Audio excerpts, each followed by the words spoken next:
Hay algo que no sé si se han dado cuenta. Mi nombre es Félix Morales. Di el otro práctico, pero bueno, no sé si todos estuvimos en el otro práctico. No me voy a presentar por eso. Esto también es un práctico y los dos temas que abordaremos son estos que están acá. Originalmente también íbamos a incluir el próximo tema, que iba a ser sobre el sujeto de la ciencia, que está bastante relacionado con esto. A mi juicio, esto se estudia para llegar al sujeto de la ciencia, pero ese es mi juicio, no sé, ustedes capaz tengan otro. Pero bueno, dado el problema que tuvimos con la luz, tuvimos que cambiar una semana, etcétera. En fin, el práctico lo daremos hoy y la siguiente clase será el sujeto de la ciencia. Y después seguiremos con una semana obviamente atrasada. Pero bueno, seguiremos. Bien. Hay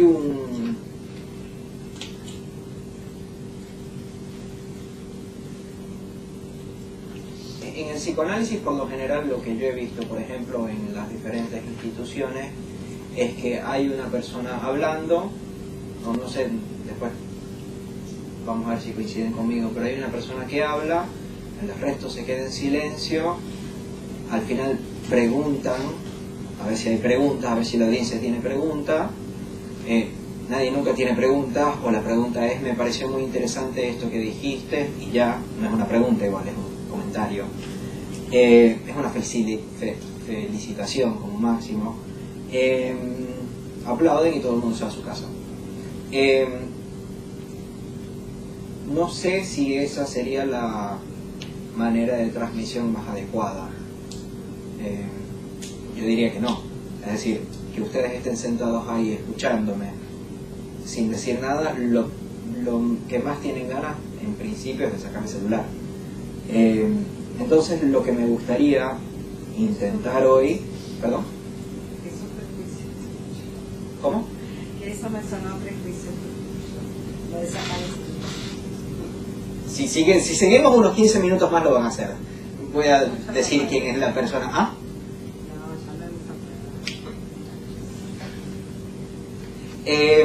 No, pero entonces lo que les quería proponer, a ver si están de acuerdo, por lo menos que lo intentemos un rato, es que estos dos temas supuestamente ya los hemos hablado un poco. Entonces me gustaría que entre ustedes, por eso les quería pedir un poco de grupo, y que charlaran un poco sobre qué fue lo que entendieron de esto y qué fue lo que no entendieron de esto, qué se acuerdan, qué no se acuerdan, qué les pareció interesante, qué no. Yo voy a dar unas vuelticas a ver si los escucho diciendo algo que después podamos tomar para resumir un poco. Pero de esa manera no estoy solo yo hablando acá, sino que ustedes también, bueno, charlan entre ustedes y vemos cómo podemos construir un poco estos dos temas. No sé si les parece en principio. Si me dicen que no, no lo hacemos. Si es aburridísimo, son las 7 de la noche, no quiero hacer eso, está bien. Pero bueno. No, está muy bien. Félix, está bueno. Intentémoslo. ¿Ah? Por favor. Decime. Lo único que no leo de acá es donde está entre paréntesis donde dice otro ahí. Si lo pueden leer. Sí, inmersión de otredad. Igual pensaba leerlo todo, pero lo pongo más grande. Ya está, no, ya está lo dicho.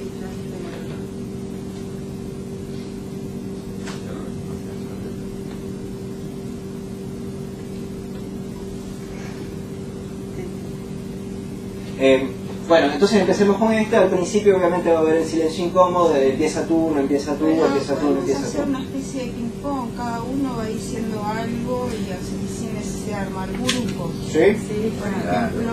Bueno, dale. El origen del Big Bang, Sí.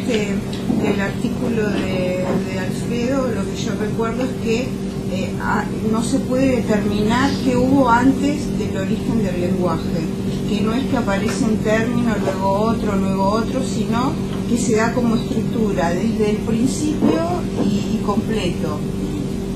Está buenísimo eso. Entonces en el origen, Big Bang, y voy a poner aquí un asterisco en azul, entonces dijimos que el origen,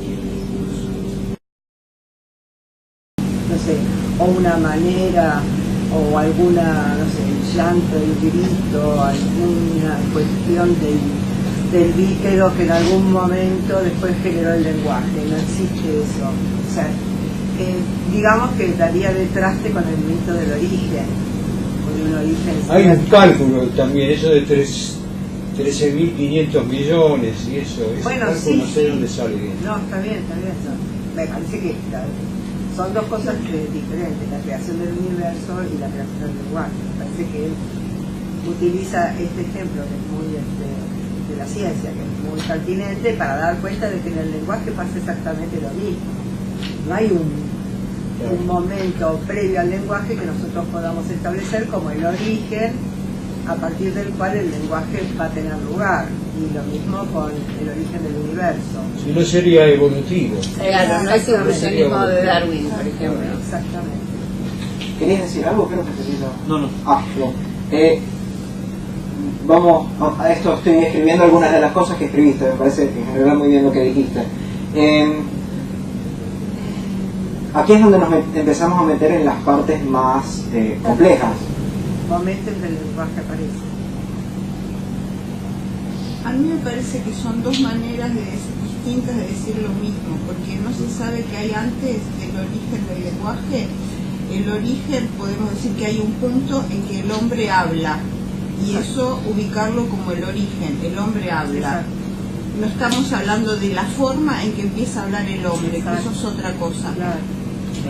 No hacemos un estudio fonético, fonemático. No, sí, eso. De Una su palabra. claro. Si era cultural o era...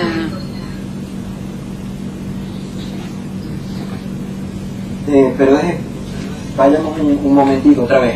La pregunta primero sería, esto que tenemos acá, sería diferente decir no sé a no existe. Digámoslo de una manera medio común, es la diferencia entre un ateo y un agnóstico. ¿Sí? El ateo dice Dios no existe, el agnóstico dice no se puede determinar si Dios existe o no. Un imposible, digamos, en lugar de no existe. Imposible. Claro, no sé, me parece que estuviera más del lado del imposible. Imposible de saber, claro. Saber. Y el existe sería se sabe que no. Está bien. Serían dos posturas diferentes. No estoy diciendo cuál está bien y cuál está mal. Estoy diciendo que son dos posturas diferentes que me parece que conviene diferenciar. Sí, claro. Porque no es lo mismo decir que no había nada antes a decir No se sabe. no se sabe o sea, y además aquello que se instaura a partir del lenguaje no tiene que ver con aquello que estaba antes. Esto es una cosa, Felipe.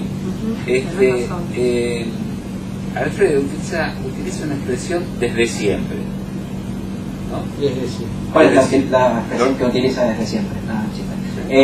Desde siempre. Claro, Sí. para referirse, por ejemplo, creo al origen del lenguaje. El lenguaje está desde siempre, o sea, no se puede hablar de un origen propiamente, ¿no? Lo que pasa es que decime. Lo tenés presente esta expresión. ¿Ustedes se acuerdan de esta Sí, expresión? pero no sé si... Si era referido a esto. Claro, porque yo ver. lo que tengo registrado es que justamente se usa la analogía con el Big Bang es porque refiere al imposible de saber. Es Ajá. imposible de saber lo que hubo antes del Big Bang. Es imposible saber qué hubo antes del Big Bang del lenguaje. Ajá. Eso es lo que él utiliza en el texto. Ajá. Hay en realidad creo que es matemático, que se llama Roger Penrose. No sé si vieron la película de la biografía de Stephen Hawking, La teoría del todo. Roger Penrose sale porque él de alguna manera u otra fue uno de los mentores de Stephen Hawking al principio. Stephen Hawking era físico, Roger Penrose era matemático y le ayudó Penrose a Hawking a resolver algunos de sus problemas.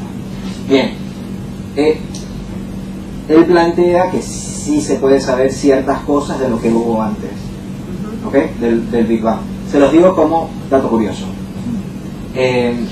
Pero algo importante acá es que,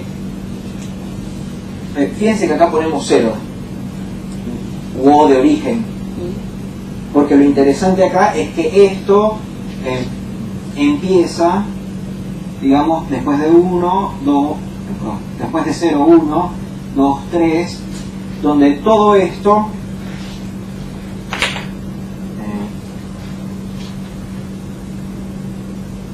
es lo que sería un estado, régimen, legalidad.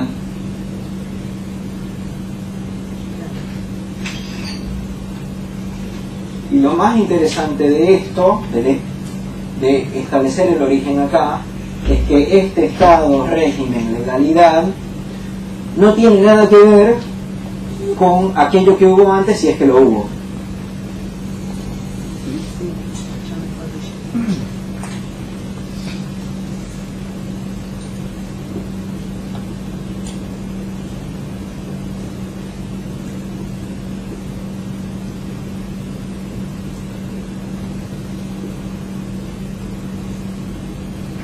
Otro estado, régimen, legalidad, entienden, o sea, una organización, una manera en la cual funcionan las cosas. Lo interesantísimo del Big Bang, de establecer un origen, establecer un punto de singularidad, es que de esto que vino atrás, si es que lo hubo, no tiene nada que ver con esto. Es decir, aún así, a ver, porque llantos y gritos hay. No voy a gritar ahorita, pero pudiera hacerlo, digamos. O llorar también.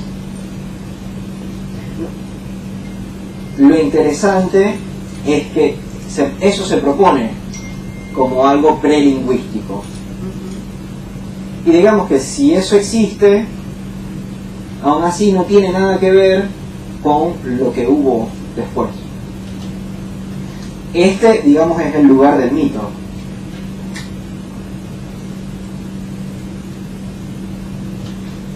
Donde podemos ubicar el llanto, el grito.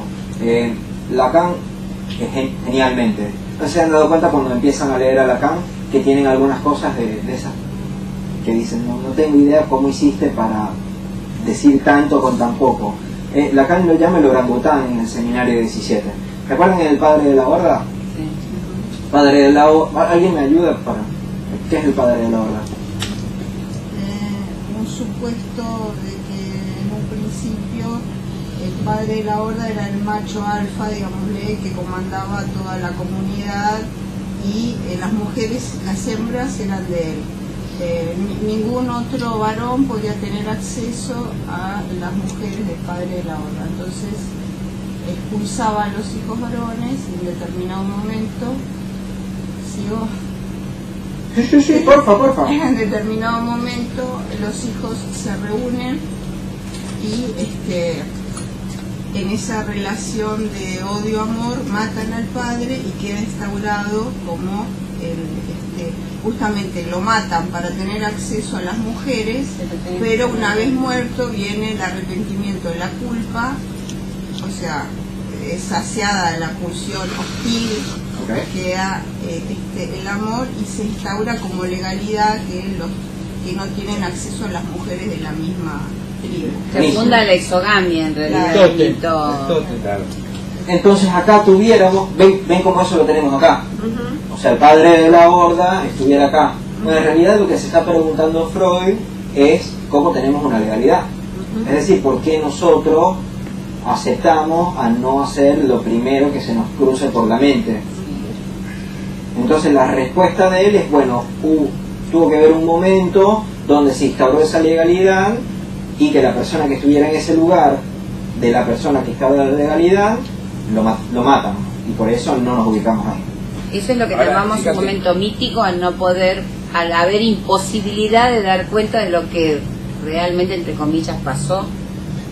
No precisamente, lo estoy llamando acá mítico porque es un momento prelingüístico, prelegal, que da cuenta de la instauración de lo lingüístico y lo legal.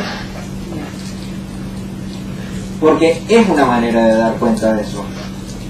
No, igual te preguntaba por el mito porque de hecho es un mito lo de la horda, no existió, no hay documentos que certifiquen que fue efectivamente el origen de la exogamia o no, sino que se utiliza, por eso pensé que el mito es algo a lo que uno recurre para dar cuenta de algo que como imposibilidad está marcado de saber si fue verdadero o no.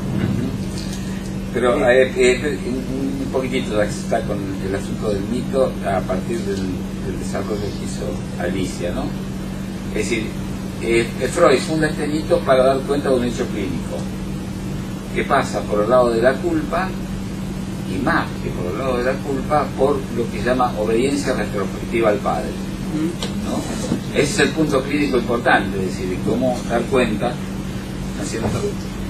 Cosa que acá mencionamos en varias oportunidades. Por ejemplo, el problema que tienen los chinos, que tienen los japoneses, en el sentido que no pueden cuestionar, indagar, interrogar, preguntar a los mayores, ¿no? Es decir, con los japoneses ellos mismos dicen de sí mismos que esa interrogación a los mayores o ese cuestionamiento a los mayores está como casi prohibida. Es una falta de respeto, etcétera, etcétera. Hasta en el fútbol se expresa eso, ¿no? Un joven tiene mucho cuidado de marcar con fuerza a un jugador rival más adulto, digamos, ¿no? Esa posición de los japoneses lo lleva a decir de sí mismos que ellos no son creativos, porque la creatividad pasa por decir: el que me precedió no le doy bola, ¿sí? Sé copiar e incluso soy uno de los mejores que copian y mejoro lo que copio, pero no soy creativo. Y ese es uno de los complejos, digamos, instalados, por ejemplo, en la cultura japonesa, ¿no? Eso, para mí es una clara relación al padre, digamos, ¿no?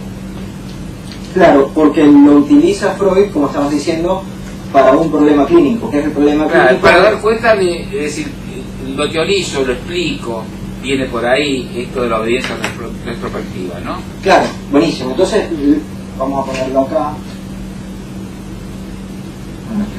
Se ubica la ley ahí directamente. Sí, también podemos pensarlo.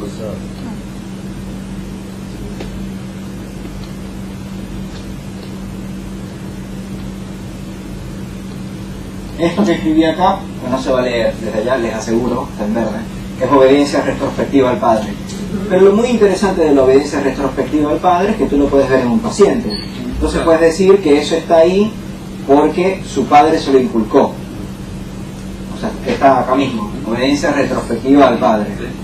Pero entonces, después habría que... Discúlpame, no solo al padre, sino a ese otro que tenga o que pueda ocupar, porque padre, no padre por ser padre biológico. Creo que es en ese otro en el cual está esto, ¿no? Porque si no, sería como individualizar solo en el padre claro, persona. No es el papá, es el nombre del padre. Lo pondré así por esa salvedad que me parece valiosísimo. Es verdad, la obediencia retrospectiva al lugar del padre, pero lo interesante de eso es que el problema es después, porque el padre también, o sea, el problema que se le arma a Freud es que el padre entonces también tiene obediencia retrospectiva al padre. Claro, efectivamente. Entonces tuviéramos en el punto 3 que era el punto 2. Pero entonces después el abuelo también tendría... ¿Y dónde comienza? Y eso es lo donde tiene que enchufar el mito del padre de la horda. Claro. Porque si no se va al infinito y nunca puede encontrar el primer padre. Es además, me imagino que ya lo habrán escuchado, pero el problema del primer analista. Claro. ¿Quién fue el analista de Freud? Claro, porque, ojo, pero eso nada más es relevante si pensamos que para ser analista hay que analizarse como otra persona. Exactamente, si lo ponemos como axioma, que es necesario haber pasado por la experiencia del psicoanálisis. Claro, porque te funda una regla retrospectiva como esta. Ojo, experiencia de psicoanálisis con otro. Sí, con otro, Bien. ¿Y qué sería, perdóname, Félix, la experiencia de psicoanálisis sin otro? En el psicoanálisis uno escucha de todo. Ah, sí, yo no. Bueno, claro, para mí no habría posibilidad, por eso digo. Freud fue tan genial que se autoanalizó y él es el único que puede autoanalizarse. Bueno, pero vos sabés que yo se lo comenté esto a una colega en un espacio y ella automáticamente me contestó, ¿cómo? ¿Él se psicoanalizaba con Fliss? Sí, a mí me dijo. A mí es buenísimo. ¿Y Fliss? Claro. Claro, estamos ahí. O sea, eso no resuelve en lo más mínimo. Bueno. Es como cuando te corrigen una palabra y dices, tenemos, en estos días, tenemos que buscar un DJ. No, no se llama DJ, se llama selector. Da igual lo tenemos que buscar. O sea, no cambia eso. Pero sí, o sea, ¿y Fliss entonces con quién se analizó? Por eso llevaría a cuestionar, en realidad, si decimos que Freud se psicoanalizaba con Fliss, que no era psicoanalista, ahí me cabe lo del psicoanálisis como experiencia individual, digamos, donde no se necesita del otro lado un psicoanalista y uno cree que se psicoanaliza por el simple hecho de hablar con otro. No sé si me entendiste. Aunque en realidad decir que se analizó con Fliss es un exceso. En realidad con Fliss tenía una cierta interlocución. ¿Por qué llamarle análisis a eso? No, sí, yo me lo que pregunto, pasa fue que algo que eso me tiene... contestaron. No, ya sé, dice, por supuesto, en la facultad te dicen, no, Freud hizo un análisis con Fliss. ¿Qué va a ser análisis? Conversaba con Fliss, tenía interlocución, eran amigos, etcétera, etcétera. Pero además eso tiene una intención política al interior del propio movimiento psicoanalítico, de que para ejercer hay que analizarse, ¿no? Pero Freud lo dijo alguna vez así, literalmente. No, yo nunca lo Porque el punto sería ese. Claro. Regla, en 1912, En la había ley. que había que analizarse para trabajar los puntos ciegos de uno. Porque viste que se dice que él Eso decía hablaba del del análisis de control, diván y 5 años. tampoco... Eso no me acuerdo, Sí. pero me acuerdo. Hablaba del análisis de control cada 5 años. ¿Sí? Ah, no, yo tampoco lo recuerdo. Pero Bueno, de las reglas al médico. O hay algunos Consejos al médico. consejos al médico. Ahí está esto del análisis propio, de la abstinencia, la neutralidad. Lo divertido además de no preocuparse, de tener una teoría que no sea debilitaria al autor, es decir, de no aceptar el argumento porque Freud lo dijo o porque Lacan lo dijo, es que te ahorra tener que saber la cita. Claro. O sea, no me interesa si Freud lo dijo o no. Me parece irrelevante a este argumento que estamos diciendo. Sí, ¿Sí? sí. Que hay analistas que te pueden decir, sí, porque en la página 74 de... no sé qué hacen con eso. Bueno, bien. La cuestión del otro o sin el otro. Cuando una persona está meditando, aunque esté solo, incluye al otro. El otro está, de algún modo. Habría que... En ese autoanálisis, de algún modo, hay siempre un referente que es... Hay inmixción de otra edad, si vos querés, permanente, siempre. Si se Desorienta postula como persona. tal, te lo acepto. Pero el problema es que en este tipo de pensamiento se postula que los límites de yo es mi cuerpo. Sí. Que además es divertidísimo porque el cuerpo no es una esfera. Está la boca y están otros agujeros donde se conectan, entonces no es una esfera. Pero bueno, se piensa que es una esfera y el argumento que hacen para decir que es sin otro es porque no tienes a nadie acá. ¿Sí?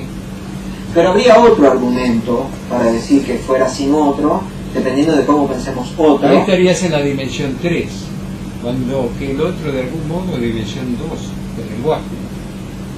Claro, cuando si pensamos otro como lenguaje, si estuviera, pues en todo el tema de la meditación está el lenguaje. ¿Sí? Bien, ¿les parece que acá logramos algo? Por lo menos nos queda una pregunta, Decime. se nos arma una pregunta acá, y me parece que es la siguiente. ¿Por qué el autoanálisis es imposible? Para empezar. Hay que explicarlo lógicamente, ¿viste? Y no irse con un argumento un tanto mágico, digamos, ¿no? Para mí no es Porque me pertinente. parece. Para mí no es pertinente la pregunta autoanálisis. ¿Te parece Porque que no? si estamos hablando de inyección de otredad, No, no. estoy diciendo que el autoanálisis... que haga la dirección de la cura, porque si no es... No, hay que explicar. Lo que yo decía es por qué el autoanálisis es imposible. ¿Cuál es la lógica que me lleva a hacer esta afirmación? ¿No? Encontrando un argumento lógico. Está el otro, está el analizante, el analista en lugar del otro, ahí entra a trabajar el lenguaje, etcétera, etcétera, el significante, etcétera, etcétera, la letra, etcétera. El problema entonces sería cuál es la definición de análisis. Es decir, hay una pregunta previa a tu pregunta. Porque para decir que no hay autoanálisis, hay que poder definir análisis primero. Y no me parece que nos desviaría mucho. Sin embargo, quiero decir algo sobre esto de que haya un analista para dirigir la cura, que es que el problema es si pensamos el analista como si fuera otra persona. Por eso no habría auto. Sí, caemos en esto mismo otra vez. Es decir, tiene que haber otra persona para dirigir la cura. Yo creo que si pensamos que el análisis se produce en el entre el sujeto y el otro, necesariamente tiene que, para que exista análisis, tiene que haber analista y analizante, porque el se dice tiene que ser dicho. No es que a mí se me ocurre sola el soliloquio, bueno, porque además estoy muy analizada y entonces me puedo, digamos, puedo analizar en el sentido analítico, ¿no? Alguna cuestión que me ronda por la cabeza. Sí. Estamos hablando de un contexto diferente donde la interpretación viene del otro, donde hay un hecho, hay hechos de palabra, discurso, hay lenguaje proferido, si no el inconsciente quedará en el campo de lo no realizado o en las ocurrencias y en la imaginación y el imaginario de cada quien.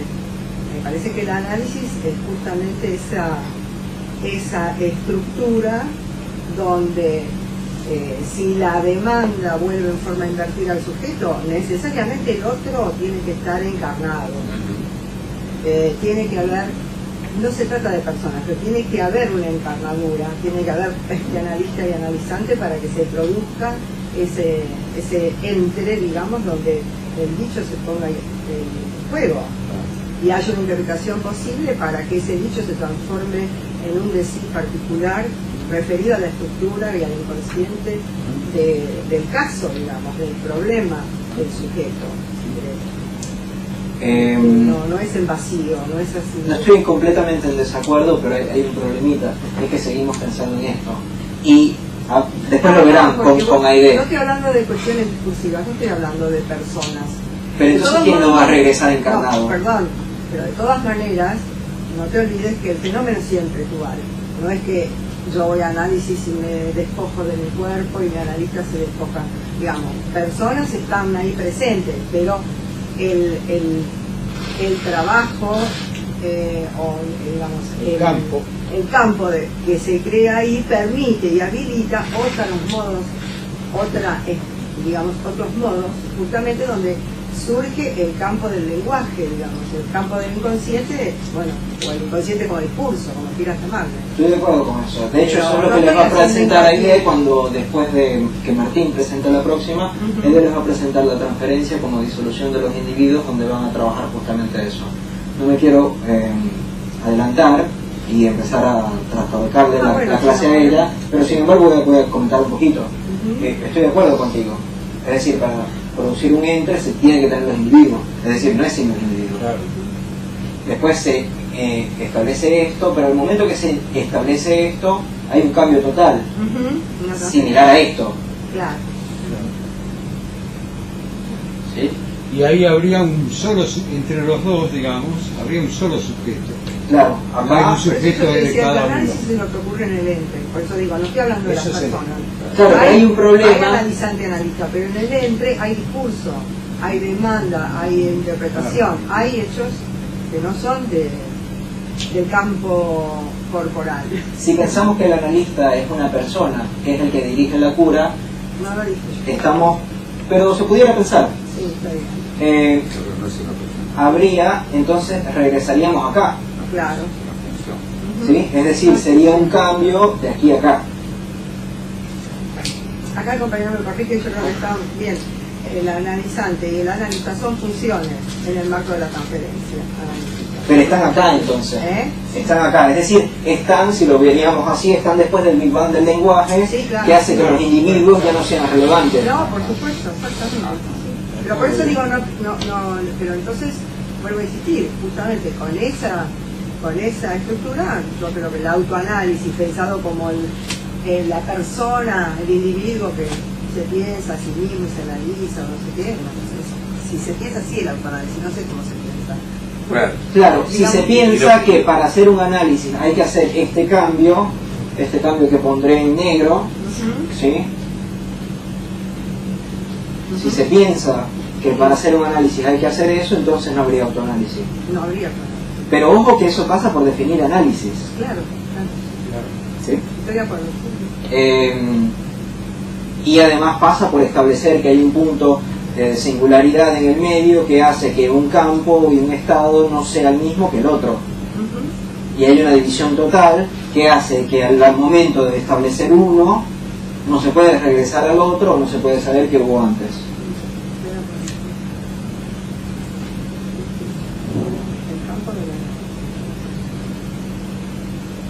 Bien. ¿Algo más sobre esto? Antes que pasa lo otro.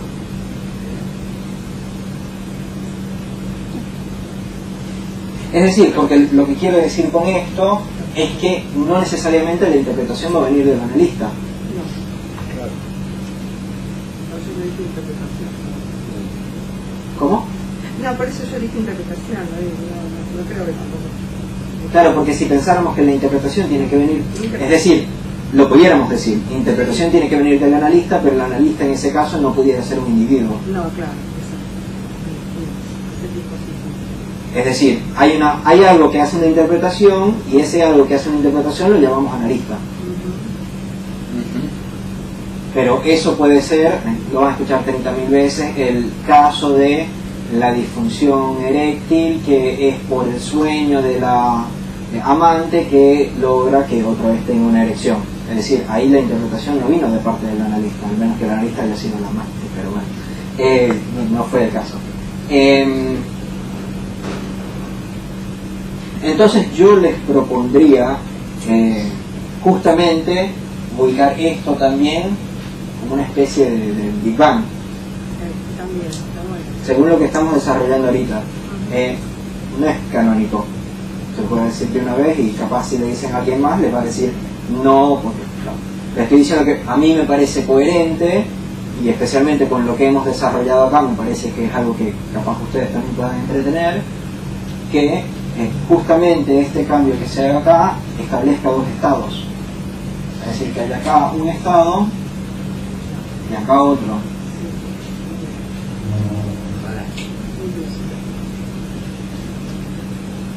¿Por qué decir que eso lo asimilás, haces una homología con el Big Bang? Ahí, Félix.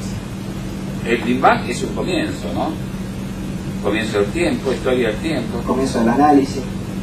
Pero como... ¿Por qué pensás que eso sería una especie de un comienzo? Del análisis, sí. O es el comienzo, si ni siquiera queremos hablar de análisis, es el comienzo de la disolución de los individuos. Lo que quiero marcar acá es que hay una diferencia radical de un estado donde están los individuos y otro estado donde está el decir, el discurso, el significante, el objeto A, etc. El entre, que nuestra compañera acá decía, se insistía, se trata del entre, sí.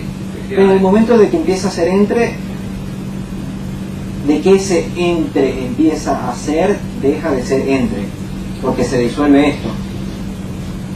Si lo dije muy lacanianamente, lo diré de una manera más fácil. Es decir, en el momento que nos fijamos acá y decimos que no hay individuos, los individuos dejan de aparecer, entonces deja de ser entre, pues sería entre individuos. Uno podría decir el momento del análisis donde se establece la transferencia, por ejemplo. A mí me parecería perfecto decirlo así, sí. Pero bueno, de nuevo no quiero profundizar sobre lo que va a decir Aide. Así que no sé si hay algo más sobre esto que sobre eso que estábamos hablando. A mí se me ocurrió pensar con respecto al Big Bang y la teoría del lenguaje y cómo yo interpreto lo de la inyección de otredad, porque suponiendo que antes de lo que uno ubica como el lenguaje, que sería el lenguaje verbal, digamos con fonemas, pensáramos en el llanto, el grito, eso también ha sido, en el caso que hubiese sido, un lenguaje y ahí estaba dirigido a un otro. Yo creo que lo que uno podría ubicar como origen del lenguaje es justamente la presencia del otro. ¿Qué quieres decir con otro? Como que si no hubiese habido otro, si hubiese sido, no sé, un solo el hombre que de la tierra, con el instante que vivió en ese, no hubiese habido lenguaje. ¿Y qué hace el otro? No, digo que si no hubiese habido otro, si hubiesen estado desde el principio Adán y Eva, suponiendo, ¿no? No hubiera estado solo Adán y hubiera transcurrido su vida, no sé, entre el momento cero que nació y murió, no hubiese habido lenguaje.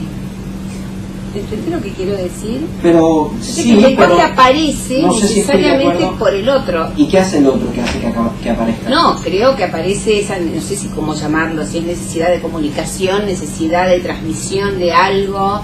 Creo que en el caso en que hay películas que lo muestran, cuando muestran los orígenes, donde se comunican guturalmente, eso es lenguaje. Es como el lenguaje de señas, digamos, con el que habla el sordo. El sordo no habla, pero se comunica, tiene un lenguaje. Los pájaros también se comunican. ¿Los pájaros? Las ballenas también, los delfines, los perros. No lo sé, la verdad que yo no lo sé. ¿Por qué decís que los perros se comunican? Bueno, las abejas, por ejemplo, dependiendo del baile que hagan, significa que las flores están cierta cantidad.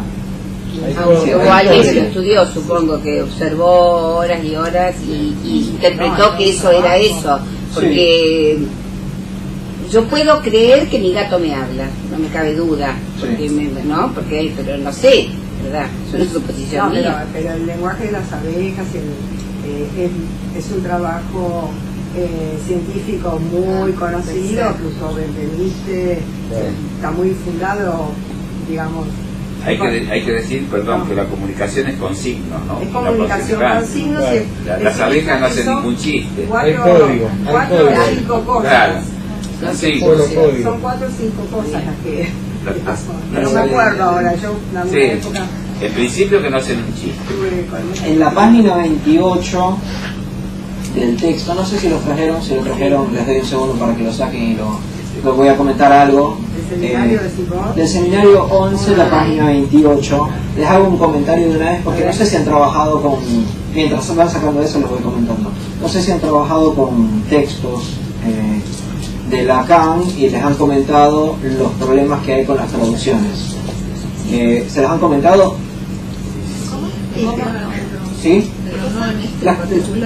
Claro, las dificultades que hay con las traducciones de los textos de Lacan. ¿Se los han comentado? Si sí, no lluevo sobre mojado porque seguro alguien más les toca llover. Bueno, en fin, igual tengo acá el texto en francés por si quieren revisar algo. Por lo que yo vi, no hice un estudio detallado comparativo, pero está más o menos igual. Hay diferencias en cuanto a la puntuación. ¿Vos estás con Escaferlo o con Miller? Sí. Claro, porque lo que pasa es que en este seminario en particular Lacan lo leyó, porque todavía estaba vivo, supervisó la edición. Bueno. En la página 28, en el párrafo 1, 2, 3, 4, voy antes, al 3, donde empieza aún antes. Pero lo que me interesa es esto de que vamos a hablar sobre la naturaleza y los significantes. Así que voy a leer rápido al principio, pero para ponernos en contexto. Aún antes de establecer relaciones, Sí, relaciones. Relaciones propiamente humanas, ya se determinan ciertas relaciones. Se las toma de... Sí, decime, porque esto me parece... ¿Está como sin algunas letras la versión que les envié? Yo tengo acá el libro, no sé, ¿querés que lo lea? Yo lo leí Sí, de la versión que mandaste y... Estaba bien. Ah, acá no se actualiza bien acá en la... Ah, bueno. Voy inventando, o sea, porque faltan unas letras, entonces las voy a inventar y si no son esas me dicen. Aún antes de establecer las relaciones que sean propiamente humanas, ya se determinan ciertas relaciones. Se las toma de todo que la naturaleza ofrece como soportes. Y estos soportes se disponen en temas de oposición. La naturaleza proporciona significantes, para llamarlo por su nombre, y estos significantes organizan de manera inaugural las relaciones humanas, dan las estructuras de estas relaciones y las moldean. Modelan, tienes razón. Pero ¿por qué la naturaleza proporciona significantes? ¿Por qué viene hablando de Claude Lévi-Strauss? O sea, digo porque si no, no se entiende por qué habla de la naturaleza. Lacan en el párrafo anterior viene mencionando que él va a tomar de Claude Lévi-Strauss la función totémica para dar cuenta de que lo que organiza y legaliza las relaciones humanas es del orden del significante. ¿Sí? ¿Entiendes? Porque está en el párrafo anterior. Sí. Digo, porque si no parece que de dónde sale la naturaleza, sale de ahí. Claro, porque lo que está planteando es que ya en la naturaleza está la oposición. Y la oposición, no sé si han llegado a ver, me imagino que en algún momento lo verán, en el seminario sobre la carta robada, Lacan hace unos, no sé si llamarlos esquemas, pero bueno, esquemas mal llamados, donde establece unos más, unos menos. No sé si se acordarán, en el seminario sobre la carta robada,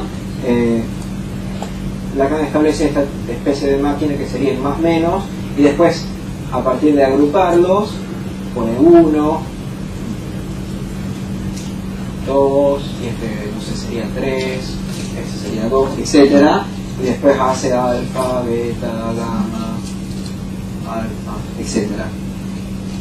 Es decir, lo que Lacan quiere proponer con esto es que a partir de la oposición más mínima, a partir del for-da, se puede establecer ya el significante.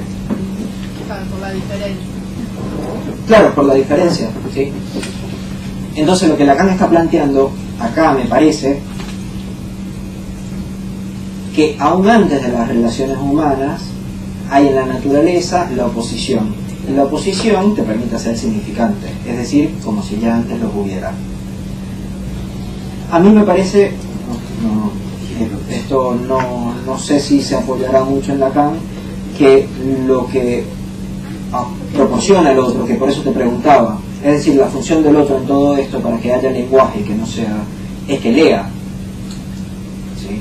Es decir, que diga, esto puede querer decir esto, o esto puede querer decir esto otro, y yo creo que quiere decir esto, ¿sí?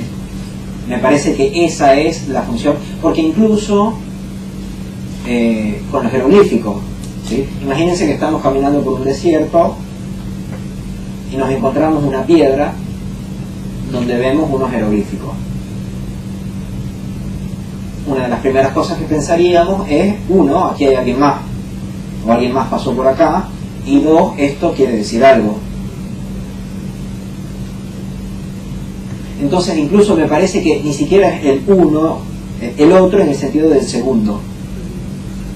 Me parece que tuviera que ser el otro en el sentido de una función que no es el uno, que es el que da la función interpretativa, que esto quiere decir esto, porque pudiera ser que por la naturaleza y por la lluvia y porque le hayan caído ciertas cosas, esas figuritas en verdad se hayan hecho naturalmente, digamos, sin una otra persona. Pero es el otro, cuando lo encuentra, el que dice, esto quiere decir algo. Como también puede pasar en un análisis, ¿sí? Cuando se dice algo de esas cosas muy estúpidas que decimos a veces como analistas, que después, 3 semanas después, llega y dice, ¿sabes qué? Me encantó lo que me dijiste hace 3 semanas, no he dejado de pensar en ello. ¿Qué dijiste? Y la burrada que pensábamos que habías dicho, ¿sí? Porque en verdad lo que importa es el ubicar ahí, eso quiere decir algo.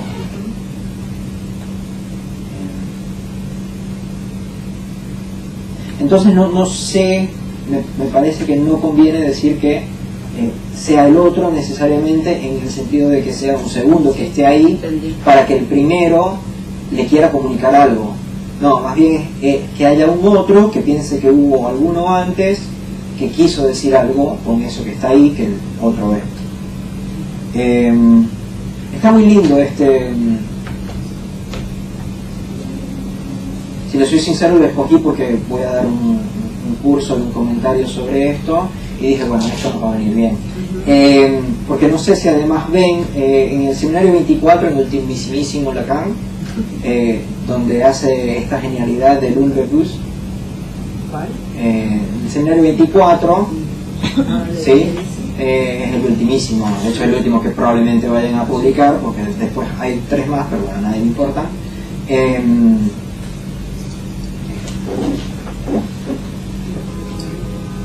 Creo que se escribe así.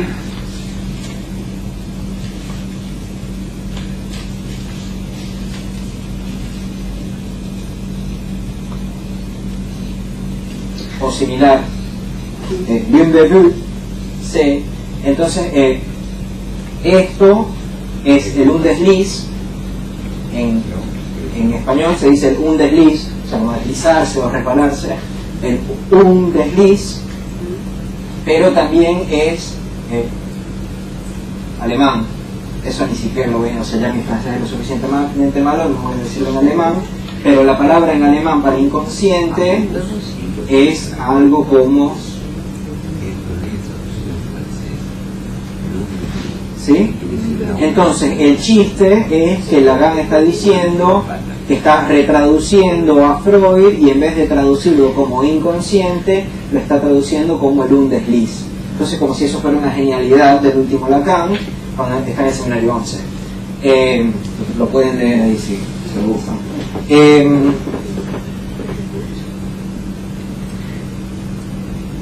Bueno, me parece que ya igual hemos dicho unas cuantas cosas sobre el otro A y el sujeto y la relación del sujeto con el lenguaje, pero tenemos un par de minutos, así que me gustaría por lo menos como abordar eso más directamente. No sé si tienen comentarios. ¿Qué hora es? 7:30, ¿estás por ahí? 7:30. Sí, está bien, tenemos.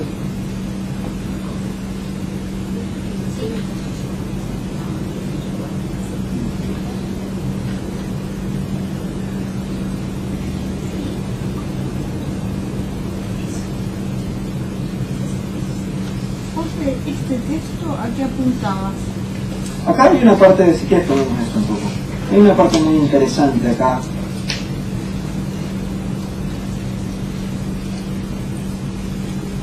Justamente en el problema de la causa.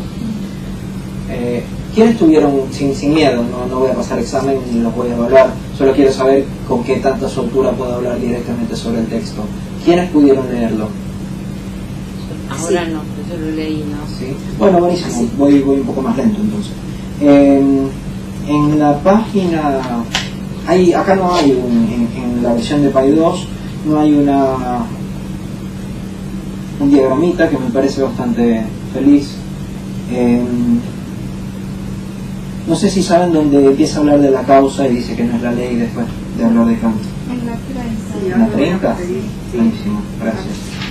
En el primer párrafo dice, por el contrario, cada vez que hablamos de causa siempre hay algo anticonceptual indefinido. Buenísimo. Voy un poquitico más atrás, en la página 29. En la 29, En el último párrafo. claro, básicamente Lacan aquí lo que va a hacer, después se los voy a leer, pero quiero que afinemos el oído a eso, es buscar la diferencia entre ley y causa. Que va a decir que por un lado la ley es como un bloque, mientras que la causa tiene algo que cojea, es decir, que establece un intervalo. Además es interesantísimo esto, porque dice, no tengo por qué señalar que desde siempre el problema de la causa constituye el engorro de los filósofos. Y es justamente lo que nosotros estamos estudiando. Después capaz les hablan de antifilosofía y pueden mantener esta frase en mente, porque justamente está diciendo que lo que a nosotros nos interesa es la causa, y que la causa es aquello que constituye el engorro de los filósofos. Es decir, los filósofos siempre se están deslizando y están tropezándose por el tema de la causa, cuando eso es justamente lo que el psicoanálisis estudia. Y que no es tan simple como lo hace creer el equilibrio que alcanza en Aristóteles las cuatro causas. Aquí no estoy filosofando y no pretendo cumplir con... no tengo idea qué dice eso. Tan pesada carga, gracias. Con estas pocas referencias que bastan simplemente para hacer patente qué quiere decir aquello sobre lo cual insisto. Para nosotros, la causa, por más que Kant la escriba como modalidad de las categorías de la razón pura, Sí. buenísimo, hablando con más exactitud, la inscribe en el cuadro de las relaciones entre la inherencia y la comunidad, no por ello queda más racionalizada. Sigo, no es eso lo que me interesa. La causa se distingue de lo que hay de determinante en una cadena. Es decir, tuviéramos causa por un lado versus determinación. O dicho de otra manera, de la ley. Para ejemplificarlo, piensen en la imagen que ofrece la ley de la acción y la reacción. ¿Saben cómo es la ley de la acción y la reacción? Ahí dame un ejemplo. Cuando el cuerpo cae, acá digo, dame un ejemplo. Sí. Sí. ¿Cuál? Y cuando dice a continuación que se da en bloque, un cuerpo que se estrella contra el suelo, su masa no es causa de lo que él recibe retroactivamente de su fuerza viva, sino que está integrada esa fuerza que vuelve a él para disolver su coherencia mediante un efecto de retracción. O sea, está hablando de la caída de un cuerpo y él dice que la acción, que es la caída, y la retroacción, que es el golpe o la destrucción que provoca la caída del cuerpo, se van juntas, no está separada una cosa de otra, que no hay diancia en eso, justamente que es lo que va a ser, de eso se trata, de que no, eso sería una explicación racionalizada, causa-efecto, y él va a plantear la causa por otro lado. Buenísimo. Sí, eso sí, está implícita, la reacción está implícita en la causa. O sea, es consecuencia. Claro, causa, sí. Ojo, porque creo que los dos tuviéramos efectos o consecuencias. Sí. Lo que me parece interesante es cuál es la relación entre ellas. Porque acá lo que se dice es que bueno, el cuerpo ejerce una fuerza sobre el piso, y el piso a la vez ejerce una fuerza sobre el cuerpo, en la misma magnitud y orientación y en sentido contrario. ¿Sí? Es decir, por eso yo cuando le pego a la pared siento que si la pared me estuviera pegando, o sea, me duele a mí. ¿Sí? No es que yo nada más le pego a la pared, sino que la pared me pega a mí. Pero Lacan está diciendo que no es eso. ¿Okay? Acá lo que quiero decir es que hay una ley, y me parece que sobre todo habría que decir simultaneidad.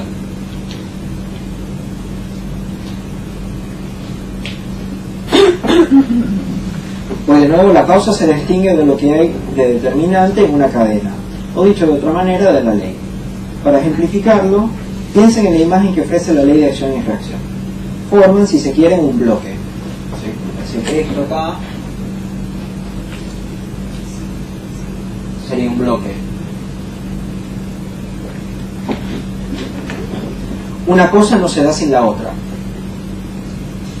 En un cuerpo que se estrella contra el suelo, su masa no es la causa de lo que él recibe retroactivamente de su fuerza viva, sino que está integrada a esa fuerza que vuelve a él para disolver su coherencia mediante un efecto de retroacción. No hay yancia, en este caso, a no ser al final. No sé por qué dice eso, pero bueno. Por el contrario, cada vez que hablamos de causa, siempre hay algo anticonceptual. Es decir, que no forma una ley. Indefinido, ese ejemplo no me gusta mucho. Por ejemplo, las fases de la luna son la causa de las mareas. Me imagino que lo dice un poco también por la distancia que hay entre las dos cosas. ahí te pudieras meter si quieres hablar físicamente del stupid action, etcétera, pero me parece una causa, digamos, un poco infeliz. Si lo llevamos a la clínica, ¿cómo piensan que pudiéramos pensar esto? ¿Qué sería una ley y qué sería una causa? ¿O qué sería pensar algo como una ley o como una causa? Y que, por ejemplo, una pérdida sí o sí tiene que ocasionar una tristeza, una angustia o algo así. Sí, sí. Pierdes a alguien o hay algún tipo, no sé, por ejemplo, hay una separación, tiene que haber sí o sí una angustia o una tristeza. Es una ley, si te separaste tenés que estar angustiado, tenés que rajarte las vestiduras. No sé, se me ocurre una cosa así, o sí, hay una pérdida, se muere alguien y tenés que estar triste, porque si no algo está funcionando mal. Hay una respuesta universal, dirías vos, al trauma, por ejemplo. Digo, sí, la causa es una muerte, la consecuencia es angustia, tristeza, llanto, lo veo desde ese, como se podría presentar quizás en la clínica. Está buenísimo, me parece muy bien. ¿Entendimos todos el ejemplo? Sí, me parece buenísimo ese ejemplo. Entonces acá tuviéramos, digamos, pérdida,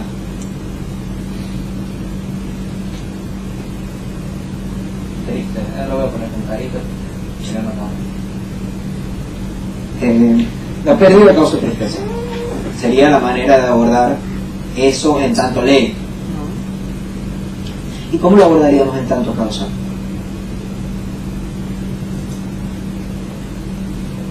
En cuanto a la pérdida sería eso. Este tema, el término de la pérdida y de la tristeza, ¿cómo sería? ¿Cómo lo abordaría el analista, dice vos? En tanto causa, si lo conceptualiza esto como que tiene una causa, ¿cómo sería?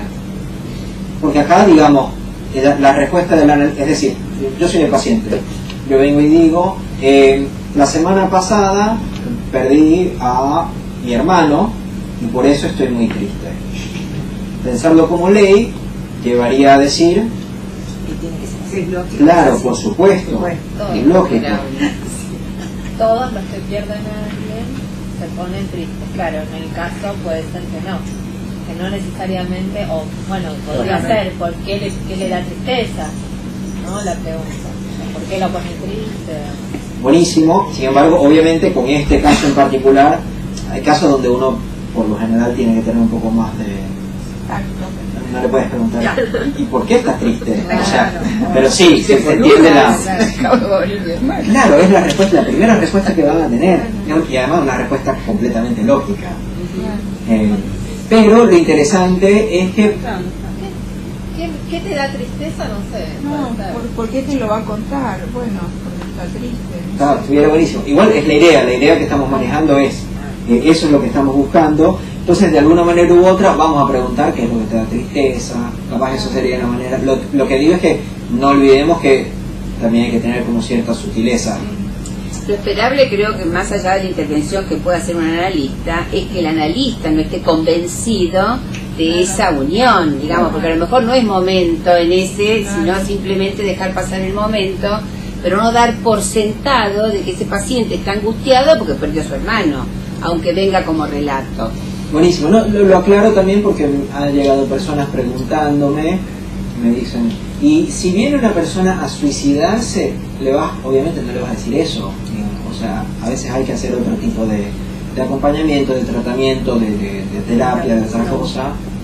Bueno, Alfredo suele dar un ejemplo en un caso de supervisión que él tuvo, donde el analista que supervisaba le cuenta sobre la paciente y hace un recorte que claramente es del lado del analista como prejuicio, de que como la paciente tenía 20 años y era virgen, eso a él lo marca como dato curioso, ¿no?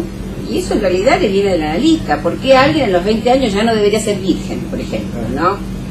Claro, eso también sería una ley, es decir, a los 20 años ya... Claro, sería lo mismo de pensar que porque se te murió tu hermano debes estar obligadamente triste. Claro, buenísimo. Entonces sería de alguna manera u otra, sí, ver, ya va, pero ¿de dónde viene esta tristeza? ¿Por qué establece esa conexión? Porque justamente es entre la pérdida y la tristeza. ¿Sí? Aquí también hay un entre, donde vamos a ir a buscar la causa. Pero el buscar la causa ahí supone que no la hemos taponeado anteriormente. Exactamente.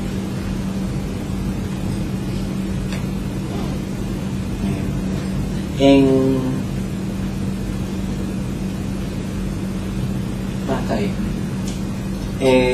Pero justamente implica el tener un intervalo ahí, y que en ese intervalo no pongamos otro, ¿sí? Porque si yo tengo este intervalo, yo pongo otro acá, lo único que hago es crear dos intervalos, ¿sí? O sea, ahora creo este intervalo y este intervalo que tengo acá. De esto también habla el texto sobre el plantea, ahorita lo comentamos, sino que sería más bien de mantener esto, ¿sí? Y decir, es acá que vamos a trabajar. Y ahí, permíteme una cosita, siguiendo con el ejemplo que estamos trabajando, y ahí se podría interrogar, por ejemplo, cómo se especifica eso de la tristeza, con el tacto y cuidado que la cosa requiere, porque a lo mejor esa tristeza se trata de otra cosa. Se trata, en el caso del ejemplo del duelo de que hablamos, se puede tratar hasta de odio, ¿no es cierto? Y de muchísimas rivalidad, culpa, etcétera, etcétera. Digamos que esa posición de tristeza hay que agujerearla, digamos, es decir, con una interrogación, no con ninguna afirmación de ningún tipo, ¿no? Yo creo que siempre los problemas psicoanalíticos, estoy cuidando un poco como lo digo y después explico por qué. Creo que siempre los problemas psicoanalíticos no son eso. Sí que estabas diciendo que no responde a eso. Creo que siempre los problemas psicoanalíticos no responden a eso. Lo que no quiere decir que algunos problemas no respondan a eso. ¿Sí? Es decir, puede haber problemas que se establezcan a manera de ley, pero donde interviene el psicoanalista no es en esos problemas, sino en aquellos problemas donde se puede establecer una causa. ¿Se entiende un poco lo que estoy diciendo? Es decir, no se trata de, por ejemplo, si en este caso el paciente te dice, y obviamente porque tuvo la pérdida, después unas sesiones después vuelves a medio preguntar, medio tantear, y te dice, por la pérdida de mi hermano, o sea, no lo escuchaste la primera vez, después vuelves a tantear, puedes gastar todas las veces que quieras, y capaz para él todavía se va a mantener como ley. No es hasta... es decir, para eso entraría en un psicoanálisis en la medida de que se pueda establecer como causa. Porque si nunca se establece como causa, no va a entrar dentro del caso psicoanalítico. Quizás pensaba, ¿no?, que lo que se interroga ahí también, obviamente las significantes, es el obviamente. El obviamente es que no hay posibilidad de otra cosa, es así. Digo, ¿no?, en estas cosas, bueno, tiene que ser, yo creo que estas, lo que hace también que la pérdida sea como para el analizante una causa, obviamente, no puede ser de otra forma. Bueno, de hecho a veces la intervención de un analista es decir, bueno, uno quizás puede intervenir con un gesto nada más, ¿no?, diciendo, obviamente, no es tan obviamente. El obviamente viene del lado del analizante, que el analista no lo confirma. Algunas veces el dejar pasar algunas cosas puede ser del lado de confirmar eso, pero quizás al interrogarlo eso queda como vacilante, ¿no? Porque obviamente es toda una cuestión de... Nosotros tenemos un problema que todo lo que hacemos y no hacemos puede ser tomado en nuestra contra. O sea, sí, está bien, preguntaste, Claro, diciéndolo de la manera legal, sí. Es decir, si le preguntas, puede ser que puede ser que eso tenga un efecto, pero si no le preguntas, también puede ser que tenga el mismo efecto. Lo que pasa es que, bueno, obviamente tenemos que hacer un cálculo para poder decir, bueno, creo que acá si le pregunto por esta razón, voy a tener este efecto. No hablaba como tanto como efecto, sino de lo que pasa con el agonizante, que él obviamente lo hace como pareciera que no puede haber otra forma que no sea una pérdida de la tristeza. Lo decía por eso. Sí, estoy de acuerdo, estoy completamente de acuerdo, pero ahora después se arma la pregunta, bueno, entonces ¿qué hacemos frente a eso? Y lo que quería dejar dicho era que aún así, pues preguntando obviamente sería una manera de preguntar por el obviamente, pero otra manera de quizás preguntar por el obviamente sería no decir nada. Es lo que no es algo brillante eso.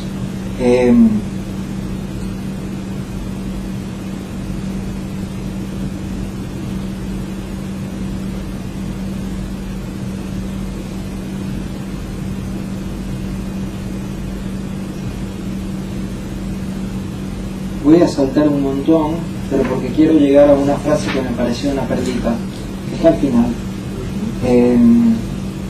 No sé si ustedes... Decimos la página. Ya se los voy a decir, lo tengo que... Te puedo decir la página en francés, ya. Está en la página 35. ¿Estás dentro de la misma clase? Sí, página 35.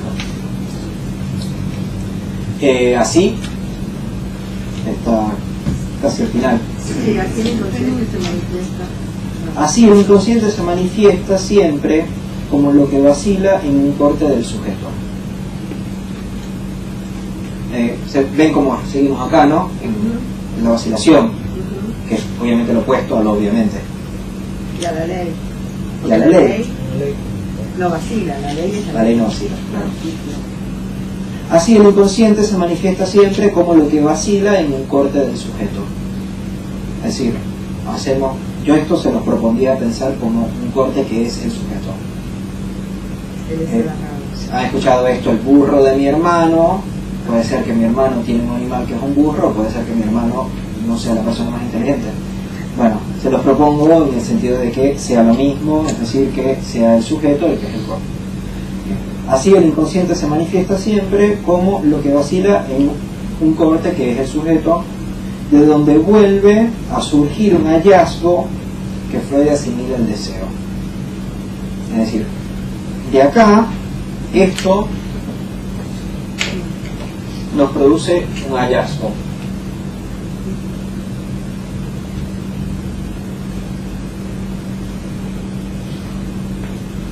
¿Sabes qué? Nunca en verdad me había puesto a pensar por qué mi hermano, por qué yo estoy llorando por mi hermano, cuando en verdad fue un hijo puta conmigo toda la vida y nunca lo quise, y ahora que se muere, que empiezo a llorar con él, cuando nunca me importó, tenía 30 años sin hablar con él. ¿Sí? Lo interesante no es tanto eso, esto estaba desde lo que estaba hablando en la clase, sino que dice que Freud asimila al deseo. Freud nunca habló del deseo. Él habla así. Entonces digamos que para Freud eso sería el deseo.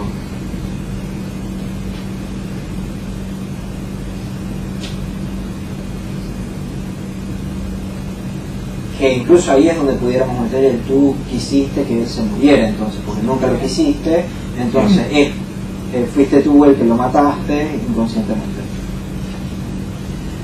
Hice algo después. Deseo que situaremos provisionalmente en la metonimia descarnada. No sé por qué traducen descarnada, que no es una mala traducción, pero es desnudado, en verdad. La metonimia desnudada del discurso en cuestión, en que el sujeto se capta en algún punto inesperado. Es decir, el deseo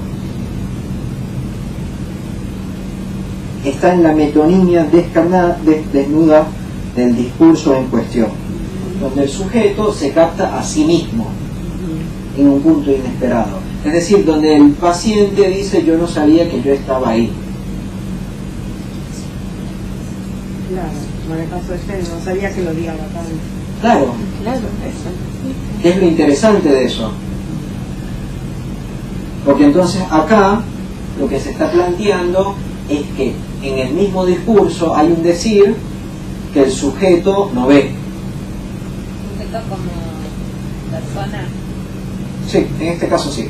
Pero lo pudiéramos, o sea, como lo estoy diciendo ahorita, si lo quisiéramos decir mejor y no tomar sujeto como persona, es que, por ejemplo, en toda la sesión pudimos haber estado tratando de su tristeza. Es decir, está bien, nos propusimos jugar el juego del paciente y tratar de ver cómo fue que esta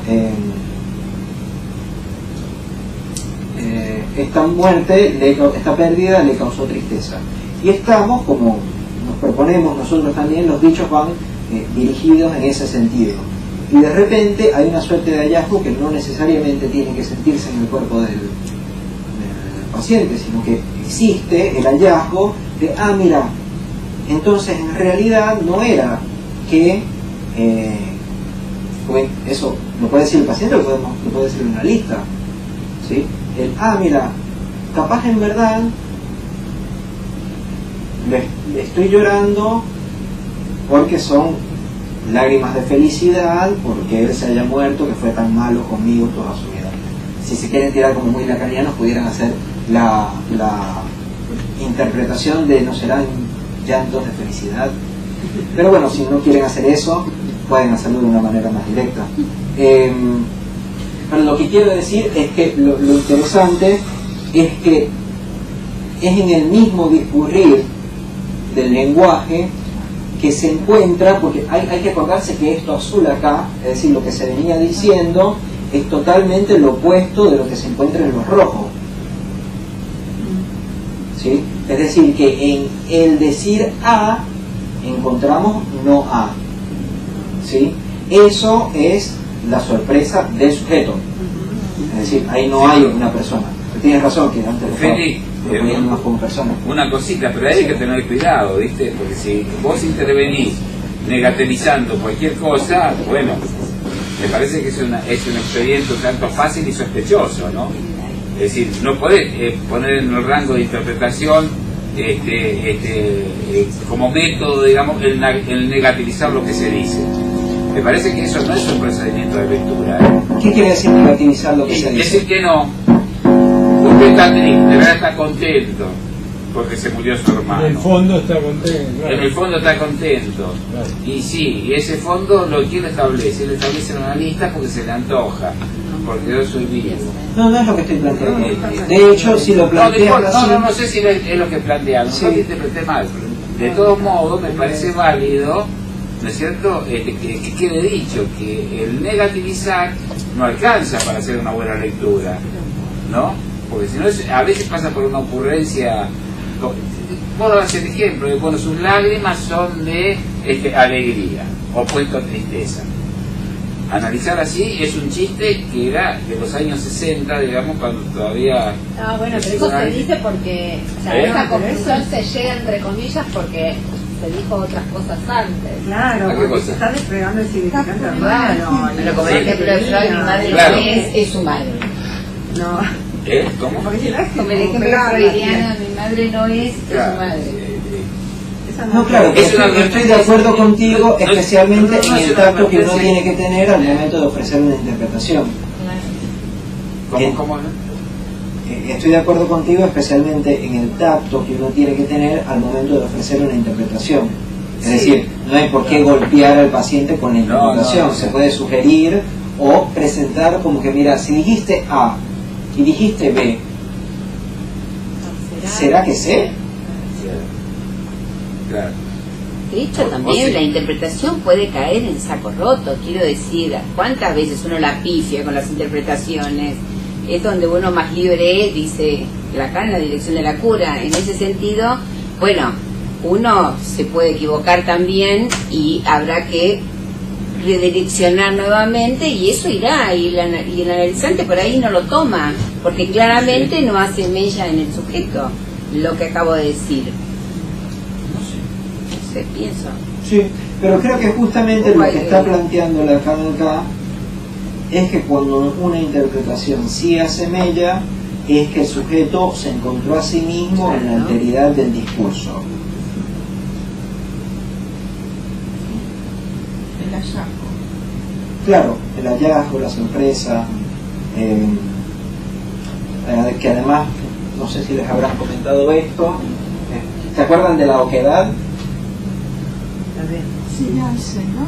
Sí, no sé si lo habrán trabajado ya, probablemente lo trabajen después. Veans, además quiere decir sorprendido, boquiabierto, creo que algo como espacio dejado por un cuerpo cuando deja de estar en un lugar que estaba antes. Lo pueden buscar, porque el problema que tenemos con oquedad es que con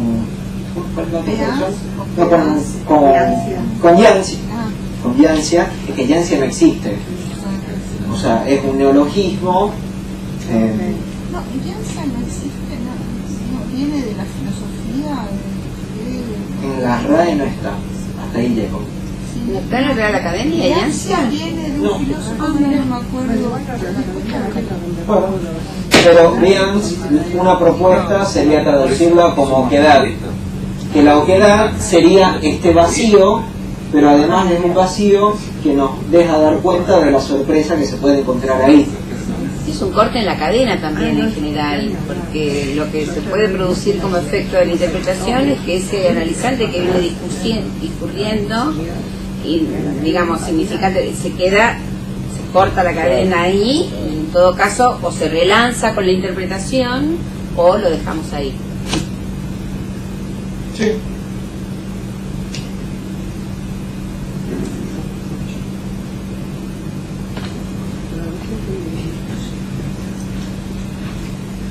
Lo dejamos Pero ahí esto, como corte de sesión, digo, sí. para seguirlo. Lo que quería decir es que esto, entonces, implica que para establecer el sujeto del inconsciente, porque así es que se construye el sujeto del inconsciente, de eso es lo que estoy hablando, ¿sí? Sí. De la construcción del sujeto del inconsciente. ¿Ven cómo o hice un salto así demasiado loco? Okay. ¿Un salto? No sé si se siguió la lógica que estoy, o si hice un salto que no me pudieron seguir. Bueno, entonces si se estableció el sujeto del inconsciente es porque no hubo una ley operando. ¿Sí? Que de nuevo quiero aclarar que no quiere decir que vayan a echarle todas las leyes al paciente cuando llegue, pero va a llegar con un montón de leyes. No lo puedes repetir. Sí, además que no sé si es certero cuando lo haces, porque para mí lo interesante es que se puede establecer así, es decir, entre dos significantes se establece el entre de los significantes y el encontrar ahí la alteridad de la cadena, que es el sujeto del inconsciente, es lo que provoca el hallazgo, y ahí se puede interpretar el deseo. ¿Sí? Pero todo eso pasa por no establecer, o sea, por establecer anteriormente que no se trata de una ley, sino que se trata de una causa. Bueno, la ley estaría del lado de la generalización y del discurso teórico, por decirlo así, Sí. más. Y de lo que se trata en todo caso en la cadena significante es discernir aquellos significantes privilegiados de ese discurso, para que en ese despliegue aparezca la particularidad significante del discurso del sujeto, no las generalidades que todos compartimos o las opiniones compartidas en el sentido común.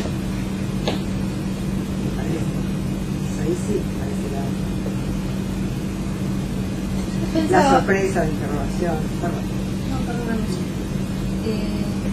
Vos decís, no se trata de una ley, sino de una causa, ¿no? Pero entonces, o sea, sería una causa que no hace ley. Este otro orden es la causa inconsciente. ¿Cómo? Para mí acá la causa, como él está trabajando el concepto del inconsciente, incluso diciendo de entrada que el inconsciente del que va a hablar no es el de Freud, y toma y hace todo un recorrido sobre puntuaciones sobre el inconsciente freudiano y sobre la causa cuando habla de Kant y todo lo demás, es justamente para ubicar en la causa, en esa avance, en eso que congela, en eso que no se puede definir, así digamos como ley, precisamente como la emergencia del sujeto del inconsciente. Sí, es siempre una causa que no fuera de... Que de hecho, está bien que lo preguntes, es buenísimo, porque no se trataría entonces, como se pudiera pensar, del siempre no es eso, no es eso, no es eso, no es eso, no es eso, no es eso, no es eso, no es eso, y bla, bla, bla. Sino que llega un momento...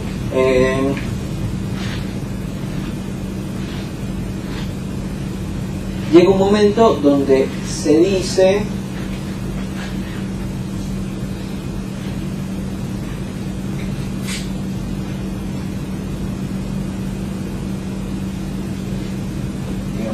no es eso, no es eso, y ahí se logra una interpretación que dice algo como que es eso.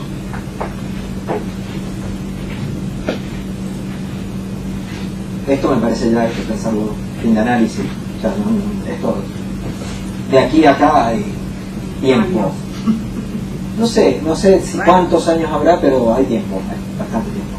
Entonces, decir no es eso, no es eso, es decir no es eso, pero es una manera de no establecer que el no es eso sea una ley, porque si le establecemos la causa como una ley, deviene ley de nuevo, pero tenemos que consistentemente aplicar la causa a la causa y decir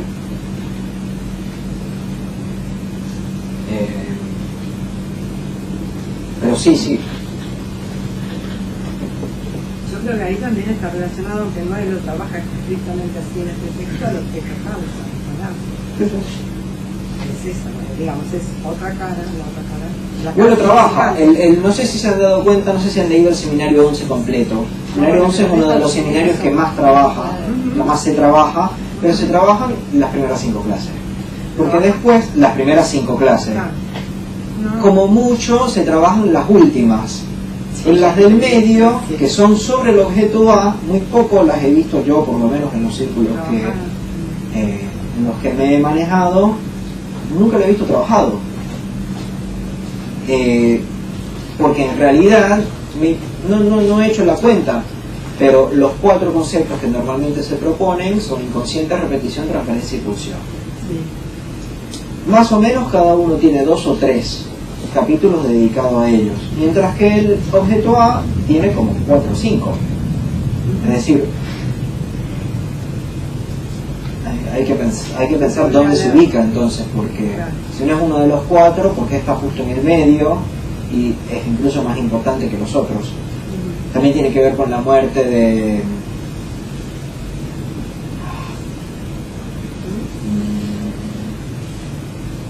que hizo todo el trabajo sobre el ojo y la mirada, que él retoma acá, no sé, un filósofo fenomenólogo francés, Merleau-Ponty, gracias.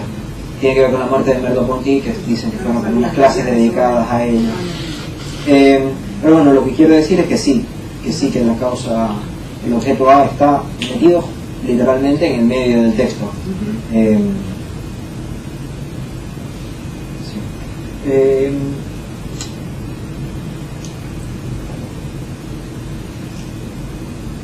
¿Hay alguna otra pregunta?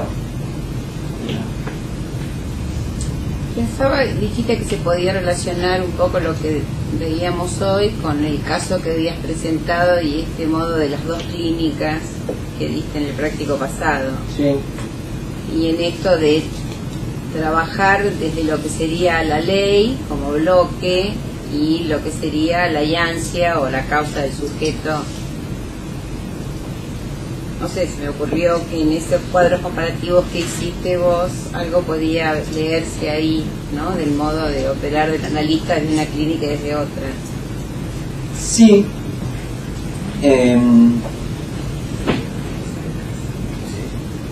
Por ejemplo, me imagino que no lo tienen, así que en la página 103. Pero cuando dice, por ejemplo, el analista dice: eres tú la que sabe más si te sientes bien o te sientes mal, tu cuerpo es tuyo. no estaba hablando ahí de una causa. No, está hablando de, por eso te decía de... Sí, sí.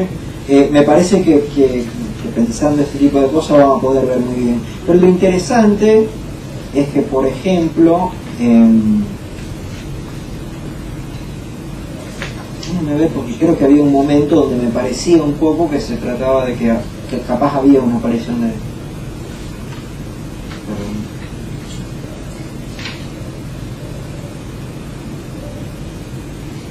¿No es hacia el final cuando empieza a hablar del padre? No me acuerdo. No, yo diría acá, cuando él le pregunta quién se da atracones, es decir, que establece otra escena, que ella responde yo, también mi mamá. Es decir, ahí,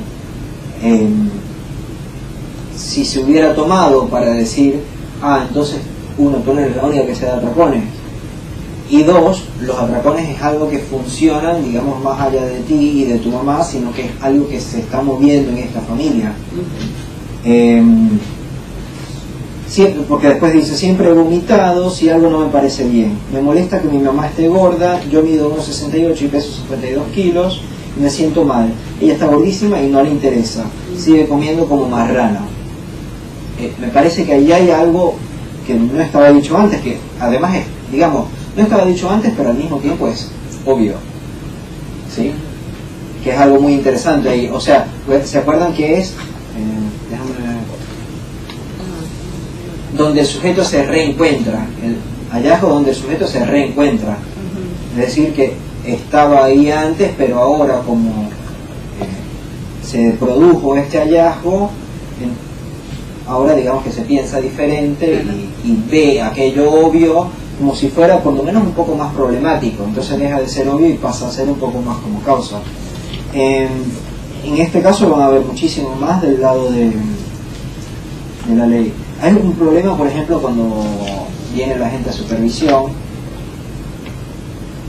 que a veces en realidad a lo que se puede llegar es hacer esta diferencia, porque si un caso no está enfocado hacia la causa, sino que está enfocado hacia la ley, para mí, por ejemplo, no hay caso, por lo menos hablando psicoanalíticamente. Entonces se trataría más bien, es como de hacer algunas preguntas donde esto pudiera pasar a ser esto. Pero diría incluso que no hay caso. Lo primero es que habría que establecer esta diferencia, donde pudiera dejar de haber ley para empezar a haber causa y que empiece a haber un caso ahí. Y después trabajar en supervisión así. No sé si en este caso habría algo del orden de la causa, sino que lo que les iba a proponer, si lo trabajábamos hoy, era que justamente todo estaba del lado de la ley, y que quizás al poder poner a trabajar los significantes de vigilancia, de productividad, ¿se acuerdan de lo que habíamos hablado la otra vez? Capaz si poníamos a trabajar eso, se daba algo en el orden del hallazgo, como apostaría a que si se dio acá en la página 103, donde empieza a hablar, me molesta que mi madre esté gorda, donde empieza como a meter a su madre con verdad nadie, no hubo así una pregunta muy directa a tu mamá también. ¿Te acuerdas que la mamá era gordísima? Y la asfixiaba cuando la abrazaba. Claro. En ese sentido me parece que habría una diferencia para poder establecer en algún momento, si se trabajara el caso de otra manera, que no fuera una ley, sino que hubiera una causa ahí que se pudiera poner a trabajar.